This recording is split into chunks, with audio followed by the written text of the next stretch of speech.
ஓம் நமசிவாய. தென்னாடுடைய சிவனே போற்றி, எந்நாட்டவர்க்கும் இறைவா போற்றி. ஸ்ரீ குபேரன் டிவி யூடியூப் நேயர்கள் அனைவருக்கும் ஜோதிடர் யோகி ஜெயப்பிரகாஷின் அன்பான வணக்கங்கள். அன்பு நண்பர்களே, நாம் தற்பொழுது பார்க்க இருக்கின்றது என்னவென்றால் மிக முக்கியமான பதிவு. இன்னும் சொல்லப்போனால் ஜோதிட உலகில் அதிக பார்வையாளர்களை இழுக்கின்ற ஒரு அற்புதமான வீடியோ பதிவுகள் அப்படின்னு பார்த்தீங்கன்னா அது சனி பெயர்ச்சி தாங்க.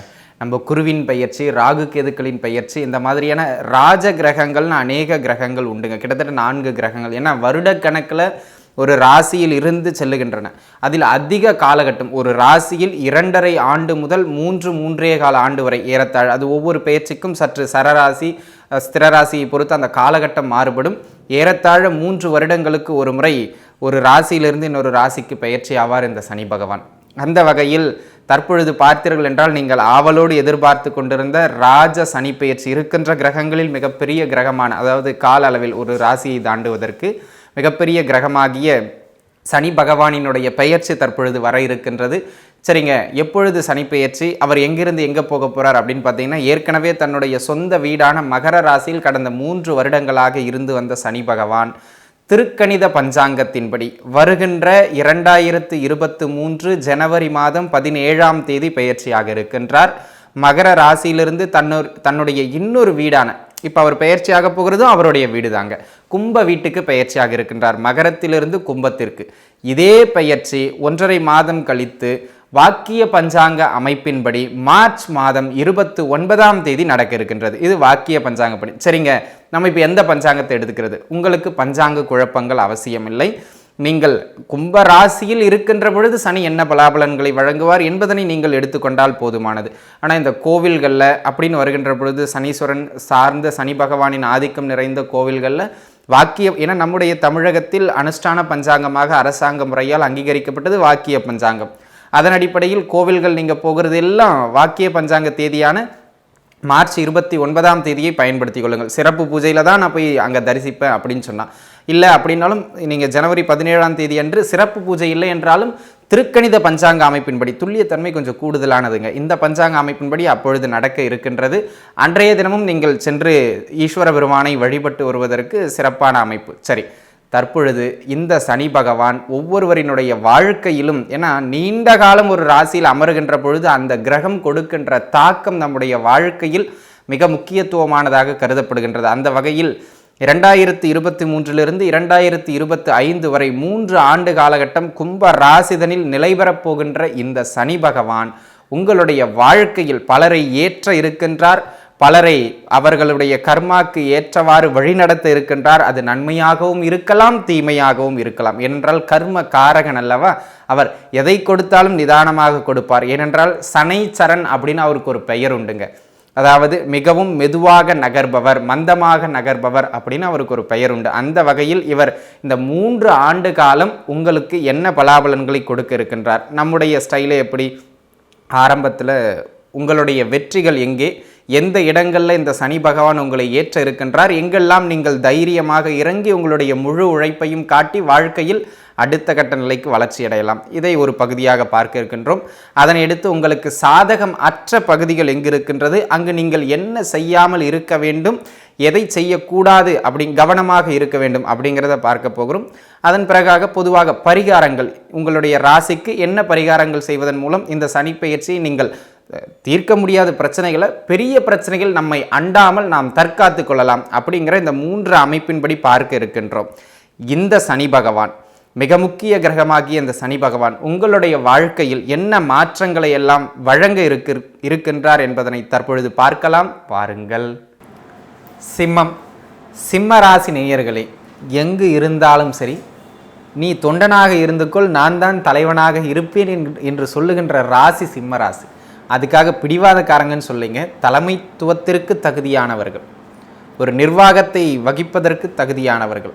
இப்பேற்பட்ட சிம்மராசி நேயர்களை பொறுத்தவரையிலும் பார்த்தீங்க அப்படின்னா, கடந்த 3 வருடங்களாக சாதகமான இடம்னு சொல்லக்கூடிய 6ஆம் இடத்திலிருந்து அஷ்டம குரு மட்டும்தான் இப்போ டெம்பரவரியாக ஒரு 7-8 மாதம் தொந்தரவு பண்ணிக்கிட்டு இருந்தார். ஆனால் கிட்டத்தட்ட ஒரு 2-2.5 வருடங்களாக சிம்மராசிக்காரர்களுக்கு கோச்சாரம் நல்லா தாங்க இருக்குது.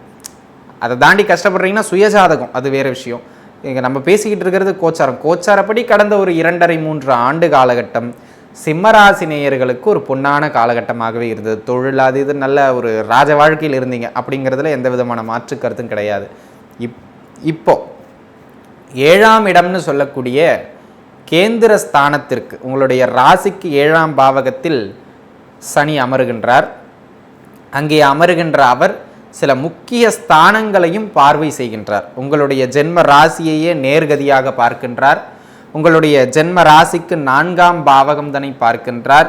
ஜென்ம ராசிக்கு பாக்கியஸ்தானம் தனை பார்க்கின்றார். ஒரு கோணத்தையும் உங்களுடைய ஜென்ம ராசியையும் ஒரு கேந்திரத்தையும் பார்க்கின்றார்.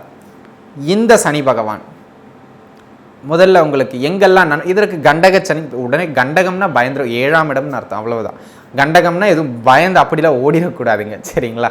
நிவர்த்தி ஸ்தானம் அப்படிங்கிறது 7ஆம் இடத்துக்கு பெயருங்க. அதனை அடிப்படையாக கொண்டு இந்த கண்டகச்சனி அப்படிங்கிறது வந்தது. கண்டகச்சனிங்கிறது எல்லா விதத்திலும் தொந்தரவு செய்யாது, பயப்பட வேண்டிய அவசியம் இல்லை. ஏன்னா உங்களுக்கு ஏனைய கிரகங்களினுடைய பெயர்ச்சிகள் ஓரளவுக்கு அப்படி இதை ஈடுகட்டுற அளவில் கரெக்டாக இருக்குது. முதல்ல உங்களுக்கு இந்த சனி பெயர்ச்சி எங்கெல்லாம் நன்மைகளை கொடுக்க போகின்றது அப்படிங்கிறத நம்ம பார்ப்போம். அன்பு நண்பர்களே, இந்த 7.5 சனி அமைப்புகளில் இருந்து வந்தவர்கள், அஷ்டம சனி அமைப்புகளில் இருந்து வந்தவர்களைப் போல இந்த கண்டக சனி அமைப்புன்னு பெரிதாக கவலைப்பட வேண்டாம். இந்த கண்டக சனியில் உங்களுக்கு நல்ல வேலை வாய்ப்பு கிடைக்கும், எதிர்பார்த்த வேலை வாய்ப்பு கிடைக்கும். தொழில் வியாபாரத்தில் பெரிய உயரங்களை அடையலைனாலும் பரவாயில்ல அப்படிங்கிற அளவுக்கு நிச்சயமாக முன்னேற்றம். நீங்கள் அம்பானி ஆவீங்கன்னு நான் சொல்லலை, ஆனால் உங்கள் ஏரியாவில் நீங்கள் நல்ல பிரபலம் ஆவீங்க. கண்டகச்சனி நல்ல ஒரு ஏற்றத்தை பெற்றுக் கொடுக்கும். வேலை வாய்ப்பு இல்லாத நண்பர்கள் தாராளமாக வேலை வாய்ப்புகளுக்காக முயற்சி செய்யலாம், அந்த வேலை வாய்ப்புகள் கிடைக்கும். 2வது விஷயம், தொழில் ரீதியாக ஏற்கனவே புதிய தொழில் ஆரம்பிக்கிறதுங்கிறது இந்த காலகட்டத்தில் பெரிய அட்வைஸ் இல்லை. ஆனால் சின்ன முதலீடுகளில் பண்ணுறதா இருந்தால் நீங்கள் பண்ணலாம். ஏற்கனவே தொழில் பண்ணிக்கிட்டு இருக்கவங்களுக்கு பெருசாக தொழில் போகலைனாலும் இருந்ததை விட ஓஹோன்னு இருந்திருப்பீங்க, அது கொஞ்சம் குறைஞ்சி நிதானமாக போகும். 100 ரூபா லாபத்தை பார்த்துட்டு இருந்திருப்பீங்க, இப்போ லாபம் கிடைக்கும், ஆனால் அது 30 ரூபா கிடைக்கும், குறைஞ்சி கிடைக்கும், ஆனால் கிடைக்கும், கவலைப்பட வேண்டாம். தொழில் அமைப்புகள் கொஞ்சம் சரிந்த வண்ணம் காணப்படும். ஆனால் இந்த சனி பெயர்ச்சி ஆன முதல் ஒரு குறிப்பிட்ட 7 மாதம் பார்த்தீங்க அப்படின்னா கொஞ்சம் பின்னடைவு தான். அதன் பிறகு தான் இந்த தொழில் அமைப்புகள்லாம் கொஞ்சம் அப்படியே படிப்படியாக முன்னேற ஆரம்பிக்கும். ஆஃப்டர் குரு பெயர்ச்சி 2023 ஏப்ரல் மேக்கு பிறகு, அக்டோபருக்கு பிறகு ராகுக்கு எதுக்களும் பெயர்ச்சி ஆயிடுவாங்க, அதையும் நம்ம மனசில் வச்சுக்கணும். அந்த வகையில் சிம்மராசி நேயர்களை பொறுத்தவரையிலும் பார்த்தீங்க அப்படின்னா வேலை வாய்ப்புகள், தொழிலில் முன்னேற்றம் இல்லைனாலும் பின்னடைவு இல்லாமல் அப்படி வண்டி ஓடுகின்ற ஒரு காலகட்டமாக இந்த காலகட்டம் அமைகின்றது. படிப்பு, இந்த படிப்பு அமைப்பை பொறுத்த வரைக்கும் பார்த்தீங்க அப்படின்னா உயர்கல்வியில் அப்புறம் பள்ளி படிப்பு இந்த 2த்துலேயுமே பார்த்தீங்கன்னா யாருக்கு சிறப்பாக இருக்குன்னா 2 பேத்துக்குமே சிறப்பு இல்லை. ஆனாலும் இந்த வெளியூர் போயிட்டு படிக்கிறவங்க, வெளி மாநிலம் போயிட்டு படிக்கிறவங்க, வெளிநாட்டில் போயிட்டு படிக்கிறவங்க, அப்பா அம்மா விட்டு ஹாஸ்டலில் தங்கி படிக்கிறவங்க, இவங்களுக்கெல்லாம் படிப்பு கொஞ்சம் கிராஜுவலாக முன்னேற்றமாக இருக்கும். இது ஒரு விஷயம். வெளிநாடு வாய்ப்புகள் இந்த காலகட்டத்தில் யாரெல்லாம் ஃபாரின் போகிறதுக்காக ட்ரை பண்ணுறீங்க, வெளியூர் வெளிமாநிலம் போகிறதுக்காக ட்ரை பண்ணுறீங்க, அங்கேயே தங்கி வேலை பார்க்குறது, ஏதோ ஒன்று பண்ணுறதுக்காக வெளிநாடு முயற்சிகளை எடுப்பீர்கள் அல்லவா, அவர்களுக்கெல்லாம் இந்த வெளிநாடு முயற்சிகள் கை கொடுக்கின்ற ஒரு அற்புதமான காலகட்டமாக அமைகின்றது. அதில் எந்த விதமான மாற்றமும் கிடையாது. திருமண அமைப்புகள், கல்யாணம்லாம் ஆகும், அதில் ஒன்றும் மாற்று கருத்துலாம் கிடையாது. ஆனால் கொஞ்சம் சிரமப்பட்டு ஒரு 4 செருப்பு தேய்கிற அளவுக்கு நடந்து பொண்ணு தேடணும், அவ்வளோதான். 7 இருக்கிற சனி மந்தப்படுத்துவார், தடுக்க மாட்டார், ஏனென்றால் அவர் 7க்கு அதிபதி. ஆக அன்பு நண்பர்களே, இந்த காலகட்டத்தை பொறுத்த வரைக்கும் பார்த்தீங்க அப்படின்னா உங்களுக்கு மிகச்சிறப்பான காலகட்டமாக இந்த விஷயங்கள் அமைகின்றது. திருமணம் அமையும். குழந்தை பாக்கியம் இல்லாதவர்களுக்கு ஏப்ரல் மாதத்திற்கு பிறகு புத்திர பாக்கியமும் கிடைக்கின்ற ஒரு அற்புதமான காலகட்டமாக அமைகின்றது. பூர்வீக சொத்துங்க, யாரெல்லாம் இந்த பூர்வீக சொத்துக்களுக்காக ரொம்ப நாளாக முயற்சி பண்ணிகிட்டு இருந்தீங்களோ அவங்களுக்கெல்லாம் அந்த பூர்வீக சொத்துக்கள் கிடைக்கும். அது சம்பந்தமாக என்ன தொந்தரவுகள்லாம் இருந்ததோ அந்த தொந்தரவுகள் எல்லாம் விலகும். பூர்வீக சொத்துக்கள் நல்லபடியாக கைகூடுகின்ற ஒரு அற்புதமான காலகட்டம். அது மட்டுமல்லாமல் அன்பு நண்பர்களே, உங்கள் குழந்தைகளினுடைய வளர்ச்சி இந்த காலகட்டத்தில் சிறப்பாக இருக்கும். நீங்கள் தனிச்சு எதையும் பண்ணுறதை விட உங்கள் குழந்தைகளை முன்னிறுத்தி உங்கள் குழந்தைகளினுடைய ஆலோசனை கேட்டு உங்கள் குழந்தைகளோட பேரில் தொடங்கி நீங்கள் தொழில் பண்ணுறது, நீங்கள் அதை வழி நடத்துறது, இதெல்லாம் சிறப்பாக இருக்கும். ஆக அன்பு நண்பர்களே, கொஞ்சம் நன்மையான இடங்கள் குறைவு தான். வேலை கிடைக்கிறதுலேருந்து, திருமணம் ஆகிறதுலேருந்து, குழந்தை கிடைக்கிறதுலேருந்து, உங்கள் குழந்தையினுடைய முன்னேற்றம், குழந்தை அதாவது கொஞ்சம் தோலுக்கு வளர்ந்த பசங்களாக இருக்காங்கன்னா குடும்ப பொறுப்பை இந்த காலகட்டத்தில் அவங்கள பார்க்க விடுறது தான் நல்லது. நீங்கள் முன்னே நின்று பார்க்குறத விட. சரிங்களா? ஆக அன்பு நண்பர்களே, இந்த விஷயங்கள்லாம் முன்னேற்றம் ஓரளவு கணிசமான முறையில் இருக்கும். எங்கெல்லாம் கவனமாக இருக்கணும், இந்த லிஸ்ட்டு கொஞ்சம் பெருசாக இருக்குங்க, கொஞ்சம் கேட்டுக்கங்க, கஷ்டமாக இருந்தாலும் கேட்டுக்கங்க. அன்பு நண்பர்களே, திருமணம் ஆயிரும், கொஞ்சம் சிரமப்பட்டு பொண்ணு தேடினங்க, தரம்பாங்க, 2 நாள் கழிச்சு நம்மளும் இவர் கனவுலாம் கண்டுருவார், பொண்ணு ஃபோட்டோலாம் அனுப்பிடுவாங்க, அடேங்கப்பா இவர் கனவு கண்டு டூயட்லாம் பாடிக்கிட்டு இருப்பார். இல்லை பொண்ணு வந்து ஒரு 2 வருஷம் படிக்கணும்னு சொல்லுதுங்க, அதுக்கு பிறகு வேணால் பார்த்துக்கலாம் அப்படின்ட்டுருவாங்க. அப்படியே ஒரு புஷ்ஷுன்னு போயிருங்க. ஆக அன்பு நண்பர்களே, டக்குன்னு ஒரு நிச்சயதார்த்தம் ஆகிற வரைக்கும் நீங்கள் இமேஜினேஷன் பண்ணுற வேண்டாம். கொஞ்சம் தாமதமானாலும் கல்யாணம் ஆயிரும். 1க்கு 2 முறை உங்கள் தரப்பிலும் சரி பொண்ணோட தரப்புலையும் சரி வெளிப்படை தன்மையோடு பேசுகிறது நல்லது. இது முதல் விஷயம். கல்யாணம் ஃபிக்ஸ் ஆயிருச்சு அப்படிங்கிற பட்சத்தில் காலம் தாழ்த்தக்கூடாது. மேரேஜுக்கும் என்கேஜ்மெண்ட்டுக்கும் இடையில லாங் டிஸ்டன்ஸ் இருக்கக்கூடாது. வித்தின் 20 days 1 month அதுக்குள்ளே டப்புன்னு முடிச்சிடணுங்க. இந்த மாதம் வச்சுக்கலாம்ப்பா, என்கேஜ்மெண்ட் வச்சுக்கலாம், 3 மாதம் கழிச்சு கல்யாணம் வச்சுக்கலாம் அப்படின்னா இடையில் எது வேண்டுமானாலும் எப்படி வேண்டுமானாலும் மாறலாம். நான் சொல்கிறது என்னுடைய உள்ள அர்த்தம் உங்களுக்கு புரியும்னு நினைக்கிறேன். திருமணத்தை அது தொந்தரவு செய்வதற்கான அமைப்பு உண்டு. அதனால் ஃபிக்ஸ் பண்ணிங்க அப்படின்னு சொன்னால் டேட்டை ஃபிக்ஸ் பண்ணி டக்குன்னு கல்யாணத்தை முடிச்சிடணும். இது முதல் விஷயம். இப்போ கல்யாணம் ஆகலைங்கிறது இங்கே பிரச்சனையே கிடையாது. கல்யாணம் ஆனவங்களுக்கு தான் கூடுதலான பிரச்சனை நண்பர்களே. என்ன? 7ல் சனி. உங்கள் வீட்டு சண்டை இல்லை, எங்கள் வீட்டு சண்டை இல்லைங்க. அம்மா நாளைக்கு வந்து பூரி செஞ்சிட்றியாம்மா, உனக்கு பூரி செஞ்சு போட தான் நான் எம்ஏ படித்தேனா அப்படின்னு கேட்பாங்க. என்னடி பூரி தானடி கேட்டேன் அப்படின்னு நிற்பீங்க, அப்படின்னு சொல்லுவீங்கங்க. அது எங்கேயோ போயிருங்க பிரச்சனை. ஆக அன்பு நண்பர்களே, கணவன் மனைவி பிரச்சனை தாங்க இந்த கண்டக சனியில் மிக மிக மிக கூடுதலான தொந்தரவுகளை கொடுக்கும். கணவன் மனைவி உறவில் தேவையில்லாத சிக்கல்களை ஏற்படுத்தும். ஆக இந்த விஷயத்தில் ரொம்பவே கவனமாக இருக்க வேண்டியது அவசியம்.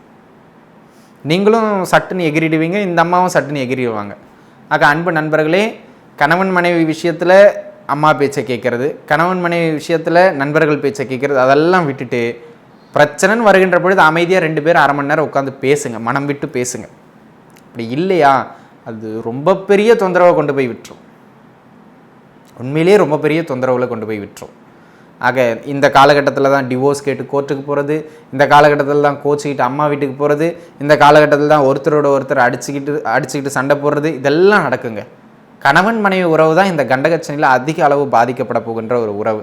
ஆக இங்கே என்ன வந்தாலும் பொண்டாட்டி கூடுதலாக 2 வார்த்தை பேசுகிறாங்கன்னே வச்சுக்கோங்களேன், விட்டு கொடுத்துட்டு போயிருங்க. யாருக்காக வந்தாங்க? நமக்காக தான் வந்தாங்க. கணவர் 2 அடி அடிக்கிறாருன்னு கூட வச்சுங்களேன், வாங்கிக்கோங்க. ஏதோ அவரோட நேரம் கெட்டு போச்சு, இன்னும் கொஞ்சம் நாளில் மாறிடுவார் அப்படிங்கிற அமைப்புகள். ஆக கணவன் மனைவி உறவு ரொம்பவே கவனமாக இருக்கணும். கூட்டுத்தொழில், அங்கே தாங்க பிரச்சனையே. அன்பு நண்பர்களே, ஒன்று நீங்கள் அவங்கள ஏமாற்றணும், இல்லை அவங்க உங்களை ஏமாற்றுவாங்க. கூட்டுத்தொழிலில் நீங்கள் இவ்வளோ ஷேர் போய்கிட்டு இருக்கு, இது போய்கிட்டு இருக்குது, இவ்வளோ வேலைப்பாடுகள் போய்கிட்டு இருக்கு அப்படிங்கிறத எல்லாத்தையுமே டிரான்ஸ்பரண்ட்டாக வெளிப்படையாக வச்சுக்கிறது நல்லது. இல்லை அப்படின்னா ஒரு நாள் இல்லைனாலும் ஒரு நாள் இந்த கண்டக சனி கூட்டுத்தொழில் இருக்கின்ற நண்பர்களை ஒருவரோடு ஒருவர் முட்டிக்கொள்ள விட்டு விடுவார். அந்த விதத்தில் கூட்டுத்தொழில் அமைப்புகளை பொறுத்த வரைக்கும் ரொம்பவே கவனமாக இருக்கணும் அப்படிங்கிறதுல மனசில் வச்சுக்க வேண்டியது அவசியங்க. அது ரொம்ப முக்கியமான ஒன்றும் கூட. இது அடுத்த விஷயம். இதனை அடுத்து உங்களுடைய வாழ்க்கை துணைக்கு, சிம்மராசிக்காரங்க ஆணாக இருந்தால் உங்களுடைய மனைவி, சிம்மராசிக்காரங்க பெண்ணாக இருந்தால் உங்களுடைய கணவன். இது கொஞ்சம் இந்த இடத்துல பார்த்தீங்க அப்படின்னா ஆரோக்கிய தொந்தரவுகளை கொடுத்துரும் வாழ்க்கை துணைக்கு, உங்களுக்கு இல்லை, வாழ்க்கை துணைக்கு. ஆக உங்களுடைய வாழ்க்கை துணை ஆரோக்கிய ரீதியாக பாதிக்கப்பட்டுட்டாங்கன்னா பிரிவினை கிடையாது. நல்லா புரிஞ்சுக்கணும் நண்பர்களே. அவங்க நல்லா சார் அவளாவது அவளுக்காவது ஏதாவது ஆகிறதாவது, அவள் என்ன தூக்கி மிதிக்காமல் இருந்தால் போதும் சார் அப்படின்னீங்கன்னா கண்டிப்பாக பிரச்சனை வரப்போகுதுன்னு அர்த்தம். வாழ்க்கை துணைக்கு ஆரோக்கிய தொந்தரவு வந்தால் நீங்கள் கேரிங்காக பார்த்துக்கிட்டீங்க அப்படின்னா உங்களை மாதிரி ஒரு கெமிஸ்ட்ரி அக்கத்து வீடு பக்கத்து வீட்டில் கூட பார்க்க முடியாது. அப்படி போயிடும். ஆக வாழ்க்கை துணையினுடைய ஆரோக்கியத்தில் கொஞ்சம் தொந்தரவுகள் ஏற்படும். அந்த தொந்தரவுகளை கொஞ்சம் பார்த்து கடந்து வர வேண்டியது ரொம்ப அவசியம். அதை மனசில் வச்சுக்கணும். இந்த காலகட்டத்தில் போயிட்டு தொழில் அந்த அமைப்புகள் எல்லாமே அமையும். குறிப்பாக பார்த்தீங்க அப்படின்னா இந்த காலகட்டம் உங்களை பொது வெளியில் நல்ல உயரத்துக்கு கொண்டு போகும். அந்த சிறப்புகளில் 2 மறந்துட்டேன். இந்த பொது வெளிகள், இந்த அரசியல்வாதிகளாக இருப்பவர்கள், பொது வாழ்க்கையில் இருக்கிறவங்க, குடும்ப வாழ்க்கையை விட்டுட்டு உலகுக்காக சமூகத்துக்காக அந்த மாதிரியான ஆட்களுக்கு நல்ல பிரபல்யத்துவத்தை கொடுக்குற ஒரு அமைப்பு, மக்களோட செல்வாக்கு கொடுக்குற அமைப்பு. ஆக அதில் சிறப்பாக இருப்பீங்க. ஏற்கனவே பூர்வீகம் இல்லாமல் வெளிநாட்டில் இருக்கிறவங்களுக்கு இப்போ நான் சொன்ன எல்லா பிரச்சனையும் குறையும். நான் தொல்லை இங்கே இருக்கு, இவர் அங்கே இருக்கார் குடும்பத்தை விட்டுட்டு, அப்புறம் எப்படி சண்டை வரும்? ஆக அன்பு நண்பர்களே, இந்த காலகட்டத்தில் வெளிநாடுகளில் குடும்பத்தை பிரிஞ்ச வெளிநாடுகளில் வேலை தொழில் செய்கிறவங்களுக்கு ஓரளவு வருமானமும் வரும், குடும்ப பிரச்சனைகளும் குறைஞ்சிருக்கும், ஓரளவு நிம்மதியாகவும் இருப்பார். இந்த பிரச்சனைகள் 50% அவங்களுக்கு குறைஞ்சு காணப்படும். உங்களுக்கு 100%ங்கிறது அவருக்கு 50% இருக்கும் வெளிநாடுகளில் இருக்கிறவங்களுக்கு. ஆக இந்த இடங்கள்லாம் ரொம்பவே கவனமாக இருக்கணும் அப்படிங்கிறது அவசியம் சார். இப்போ நம்ம இங்கே கவனமாக இருக்கணும்னு சொல்லிவிட்டு அந்த இடத்துல கவனமாக இருந்துக்கிறது நல்லது. அவசரப்பட்டு எதையும் செய்கின்ற தன்மையை மட்டும் குறைத்து கொள்வது சாலச் சிறந்தது. தகப்பனார் அது இதுன்னு எல்லாரோடும் சண்டை போடுவீங்க. படிக்கிற பசங்களுக்கு படிப்பில் ரொம்ப மந்தத்தன்மை வந்துடும், படிப்பில் அப்படியே டம்மி ஆகிற அளவுக்கு மந்தத்தன்மை வந்துடும். அதெல்லாம் ரொம்ப குறைச்சிக்கணும் அப்படிங்கிறத மனசில் வச்சுங்க. இந்த காலகட்டத்தில் போயிட்டு வீடை கட்டுறேன், அதை கட்டுறேன், இதை கட்டுறேன்னு எதுவும் இறங்குனீங்கன்னா லாங் டைமுக்கு இழுத்துரும். ஏதாவது ஒன்று வச்சு நின்று கட்ட வேண்டியதாக இருக்கும். ஆக அன்பு நண்பர்களே, கொஞ்ச நாள் போகட்டும்னு கட்டிக்கிறது நல்லது. ஆக இந்த இடங்கள் எல்லாம் உங்களை தொந்தரவு செய்யும். ஆக இந்த இடங்களில் கணவன் மனைவி அடித்தாலும் வாங்கிட்டு அனுசரித்து போகணும். வீடை கட்டுறதா இருந்தால் பொருளாதாரத்தை ஓரளவு கையில் சேர்த்துக்கிட்டு வீடை கட்டணும், இல்லைன்னா கட்டாமல் விட்டுறது நல்லது. பொது வாழ்க்கையில் இருக்கிறவங்க எல்லாம் நல்லா ஃபேமஸ் ஆகும், உங்களுக்கு பெருசாக ஒன்றும் கவலை இல்லை. தேவையில்லாத பேச்சுக்களை டப்புன்னு விட்டுட்டு மட்டும் சிக்கிக்காதீங்க. இதை கொஞ்சம் கவனமாக இருக்கணும். இங்கெல்லாம் கவனமாக இருக்கணும்னு சொல்லிட்டு அந்த இடங்கள் இதெல்லாம் பண்ணக்கூடாது, கொஞ்சம் அனுசரித்து போய்க்கணும் அப்படிங்கிறத மனசில் வச்சுக்கணும். என்ன பரிகாரங்கள் செய்யலாம்?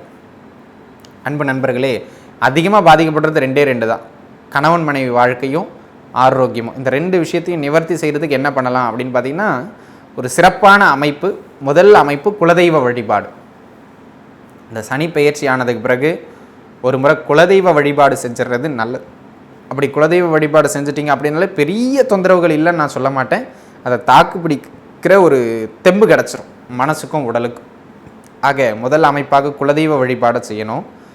2வது அமைப்பாக பார்த்தீங்க அப்படின்னு சொன்னால், கணவனும் மனைவியும் ஒருவருக்கொருவர் அனுசரித்து போகணும். இது தலை சிறந்த பரிகாரம். அனுசரித்து போகிறது தாங்க தலை சிறந்த பரிகாரம். குலதெய்வத்தை வழிபடுங்க, தெம்பு கிடச்சிரும். ஒருவருக்கொருவர் அனுசரித்து செல்லுங்கள். அனைத்து அமைப்புகளிலும் உங்களுக்கு நல்ல மேன்மைகள் உண்டு அப்படிங்கிறதுல எந்த விதமான மாற்று கருத்தும் கிடையாது. ஆக கொஞ்சம் சிரமம்தான், அனைத்து அமைப்புகளும் மேன்மைன்னு சொல்கிறது எனக்கும் சிரமம்தான். உங்கள் ஜாதகப்படி ஓரளவுக்கு நல்ல தசாபுக்திகள் போயிட்டு இருந்தோன்னா நிச்சயமாக இப்போ நான் சொன்ன கெடுபலன்கள்லாம் குறைஞ்சு காணப்படும். இருந்தாலும் கொஞ்சம் நிதானமாக இருந்து கொள்வது நல்லது. நன்றாகவே இருப்பீர்கள். வாழ்த்துக்கள். நன்றி. ஸ்ரீ குபேரன் டிவியை பார்த்தமைக்கு நன்றிகள். மேலும் இது போன்ற தகவல்களை தெரிந்து கொள்ள ஸ்ரீ குபேரன் டிவியை சப்ஸ்கிரைப் செய்யுங்கள். மறக்காமல் பெல் ஐக்கானை கிளிக் செய்யுங்கள்.